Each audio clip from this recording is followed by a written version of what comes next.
బంగారం బ్యాంకులు ఇతర ప్రైవేటు సంస్థల్లో ఉన్న విడిపించి కొనబడును. కొమ్మూరి గోల్డ్ ఆంధ్ర మరియు తెలంగాణ. నమస్తే, వెల్కమ్ టు మనం టీవీ. ప్రస్తుతం మనతో పాటు ఉన్నారు ప్రముఖ ఆయుర్వేదిక్ డాక్టర్ బుక్కా మహేష్ బాబు గారు.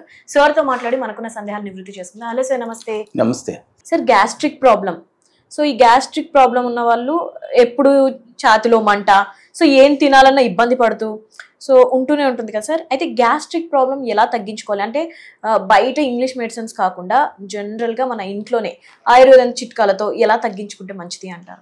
ఇప్పుడు మనం జనరల్గా ఏంటంటే గ్యాస్ సమస్య ఏంటి అనేది ఫస్ట్ ఆఫ్ ఆల్ అర్థం చేసుకోవాలి. పావులో ఎప్పుడైతే జీర్ణ రసాల గురించి అంటే రకరకాలైనటువంటి ఎనిమల్స్ పైన స్టడీ చేసిన తర్వాత మనకి అసలు జీర్ణ రసాలు అంటే ఏంటి, ఆయుర్వేదంలో చెప్పినటువంటి జాఠరాగ్ని అంటే ఏంటో మనకు అర్థమైంది చెప్పాలంటే. సో ఆయుర్వేదంలో చెప్పినటువంటి జాఠరాగ్ని అనేటటువంటిది మనకు ఊహాజనితంగా అనిపించినప్పటికీ పావులో కనిపెట్టినటువంటి జీర్ణ రసాలకు సంబంధించిన ఎక్స్పెరిమెంట్లో తీసుకొచ్చి కనుక చేసినట్లయితే జీర్ణ రసాలు అనేటటువంటివి ఆహారాన్ని జీర్ణం చేయడంలో ఎలాంటి కీలక పాత్ర వహిస్తో మనకంతా అర్థమైపోయింది.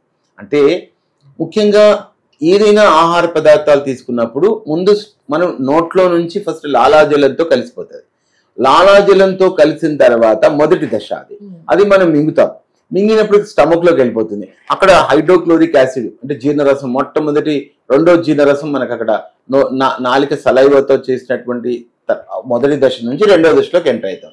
రెండో దశలోకి ఎంటర్ అయిపోయిన తర్వాత మూడో దశలోకి ఎప్పుడైతే వెళ్తామో అప్పుడు ముఖ్యంగా లివర్ ఉత్పత్తి చేసేటటువంటి, ప్యాంక్రియాస్ ఉత్పత్తి చేసేటటువంటివి, తర్వాత ఇట్లాంటివన్నీ కూడా స్ప్లీన్ ఉత్పత్తి చేసే జీర్ణరసాలు, పిత్తాశయం నుంచి విడుదలైన పిత్తరసాలు ఇవన్నీ కూడా కలిసిపోయి ఆహారాన్ని ఒక ముక్కలుగా కైలు తర్వాత ముక్కలుగా ఇంకా విడగొట్టేసేసి ఇంకా చిన్న చిన్న పార్టికల్స్ చేసిన తర్వాత శరీరంలోకి చిన్న ప్రేగులు అబ్జర్వర్. ఇదంతా తెలిసిన స్టోరీ.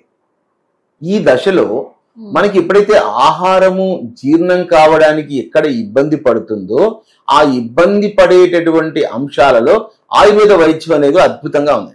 ముఖ్యంగా జీరకాజ్జరిష్ట అనేటటువంటిది మనం జీలకర్ర నుంచి తీసినటువంటి ఒక ఇది. సో వాములో నుంచి తీసినటువంటి ఆల్కలైడ్స్ అనేటటువంటి చాలా చాలా కాలం నాటికి ఇట్లాంటి మనకు మందులు అనేటటువంటి ఆయుర్వేదంలో మనకు ఉన్నాయి. కాకపోతే ఏమిటంటే అవి లిక్విడ్ ఫామ్ లో ఉన్నాయి.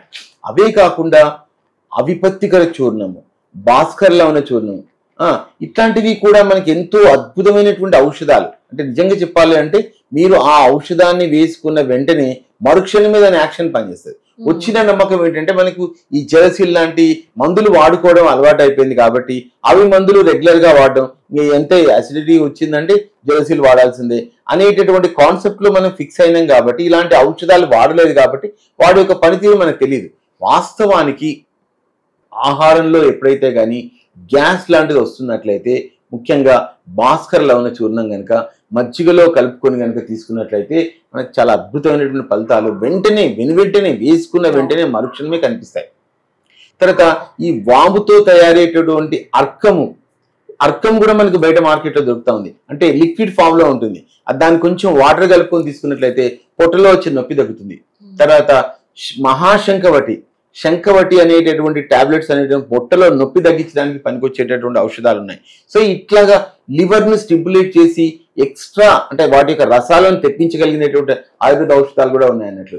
ఇట్లాంటి వాటిపైన కొన్ని కోట్ల రూపాయలైన టర్న్ ఓవర్ అనేది జరుగుతూ ఉంది. సో ముఖ్యంగా చెప్పాలంటే ఈ లివర్ బూస్టర్స్, లివర్ స్టిమ్యులెంట్ గా పనిచేసేటువంటి ఆయుర్వేద ఔషధాలు కూడా ఎన్నో ఉన్నాయి. సో కాబట్టి ఇట్లాంటి ఔషధాలను వాడుకుంటూ ముఖ్యంగా ఆహార పదార్థాలలో ముఖ్యంగా ఏంటంటే ఏ ఆహార పదార్థం తింటే మనకు గ్యాస్ వస్తుందో, ఏది డైజెషన్ అవ్వట్లేదో మనం ఎక్కువగా సంక్లిష్టమైనటువంటి ఆహార పదార్థాలు తీసుకోకుండా వాటిని నివారించుకొని మనం కొంచెం ఆహారం మళ్ళీ డైజెషన్ చేసుకునే స్థాయి వచ్చేంత వరకు కొంచెం ఓపిక పట్టుకుని ఆహార పదార్థాలపైన ఒక కంట్రోల్ ఉన్నట్లయితే అంటే ఎలాంటి ఆహార పదార్థాలు సార్? అంటే జనరల్ పదార్థంగా ఏంటంటే నాన్ వెజ్ తీసుకోవచ్చు అనే విషయం కాదు. అక్కడ మనకు ఒక ఆహారం డైజెషన్ చేసుకోవడానికి శరీరం కష్టపడుతున్నట్లయితే ఆహారం డైజెషన్ చేసుకునే స్థాయి వరకు కొంచెం వెయిట్ చేసుకొని ఔషధాలు వాడుకొని మన యొక్క పెర్ఫార్మెన్స్ ను, లివర్ యొక్క పెర్ఫార్మెన్స్ ను ఇంప్రూవ్ చేసుకొని తర్వాత మళ్ళీ ఆహార పదార్థాలు బ్యాక్ టు పెవిలియన్ వచ్చినట్టయితే బాగుంటుంది.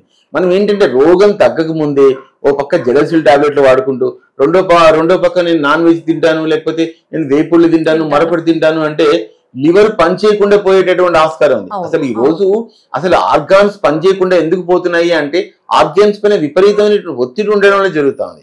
సో కాబట్టి ఆర్గాన్స్ పైన ఒక లెవెల్లో ఒత్తిడి ఉన్నప్పుడు ఆయుర్వేద ఔషధాలను వాడుకొని ఆయుర్వేదంతో ఆ రోగాన్ని తగ్గించుకొని, అంటే అసిడిటీ కానివ్వండి, గ్యాస్ట్రిక్ సమస్య కానివ్వండి, ఏదైనా కానివ్వండి, అక్కడ ఒక ఆర్గాన్ అనేటటువంటి తన యొక్క పెర్ఫార్మెన్స్ ను ఇంప్రూవ్ చేసుకోలేకపోతుంది కాబట్టి ఆ సమస్య వస్తా ఉంది. ఆ పెర్ఫార్మెన్స్ చేసుకోవడానికి కావాల్సినటువంటి టైం ఇచ్చి తగ్గించుకొని మళ్ళీ బ్యాక్ టు నార్మల్ అయిన తర్వాత మనం ఇంప్రూవ్ చేసుకున్నట్లయితే అద్భుతంగా మనం ఈ గ్యాస్ సమస్యను కానివ్వండి, అసిడిటీ సమస్యను కానీ తగ్గించుకోవచ్చు. అంటే అసిడిటీ సమస్య, గ్యాస్ట్రిక్ రెండు ఒకటేనా సార్? అంటే గ్యాస్ట్రిక్ అనేటటువంటిది ఏంటంటే మనకు గ్యాస్, నొప్పి, అల్సరేషన్, అంటే పొట్ట లోపల మనం ఫండస్ లోపల చూసుకున్నట్లయితే గ్యాస్ట్రోస్కోపీ చేసుకున్నట్లయితే చిన్న చిన్న టైనీ అల్సర్స్ ఉంటాయి. టైనీ అల్సర్స్ అంటే అర్థం ఏంటి అంటే లోపల ఉండేటటువంటి గ్యాస్ట్రిక్ లేయర్ పైన అల్సరేషన్ రావడం, మైన్యూట్ అల్సరేషన్ రావడం. ఈ మైన్యూట్ అల్సరేషన్ వచ్చినప్పుడు జరిగేటటువంటి ప్రక్రియనే ఈ గ్యాస్ట్రిక్ సమస్య. ఇంకోటి కూడా ఏంటి అంటే మనకు తీసుకునేటటువంటి లోపల ఉండేటటువంటి యాసిడ్ సమస్య, టైంకి అన్నం తినకపోవడము, తిన్నా కానీ కావాల్సినటువంటి గ్యాస్ట్రిక్ జ్యూసెస్ రాకపోవడము, ఇట్లాంటి అంటే హైపర్ అసిడిటీ కానీ, లేకపోతే యాసిడ్ అనేది లో లెవెల్లో ఉండడం కానీ, ఇట్లాంటివి కూడా మనం ఆహార పదార్థాలలో అంటే సమయానికి తీసుకోకపోయినా కానీ వచ్చేటటువంటి ఇబ్బందులు ఏవైతే ఉంటాయో వాటి వల్ల జరిగేటటువంటి ఇబ్బందులు అన్నట్లు. ఈ ఇబ్బందుల వల్ల శరీరంలో జరిగేటటువంటి మార్పుల వల్ల వచ్చేటటువంటి ఇది. మనం సమయానికి 2 గంటలకు అన్నం తిందాం అనుకుందాం, 2 గంటలకు తినలేని పరిస్థితి వచ్చింది అనుకోండి, 3 గంటల వరకు ఏమవుతుంది, యాసిడ్ ఫామ్ అవుతుంది. సో కాబట్టి శరీరంలో అల్సరేషన్ రావడానికి ఆస్కారం ఉంది పొట్టలో. కాబట్టి అట్లాంటి అంటే మనం ఆహారం సమయానికి తీసుకోకపోవడం, వేలకు తీసుకోలేకపోవడం, ఇట్లాంటి కారణాల వల్ల వచ్చేటటువంటి సమస్యలు అది. కాబట్టి ఆ సమస్యలను హీల్ చేసుకొని తర్వాత మళ్ళీ మనం ఆహారం అలవాట్లను కనుక కోపప్ చేసుకొని ఒక పద్ధతి ప్రకారం కనుక మనం మళ్ళీ ఆహారం తీసుకున్నట్లయితే ఆ రోగాన్ని పూర్తిగా తగ్గించుకునే ఆస్కారం ఉంది.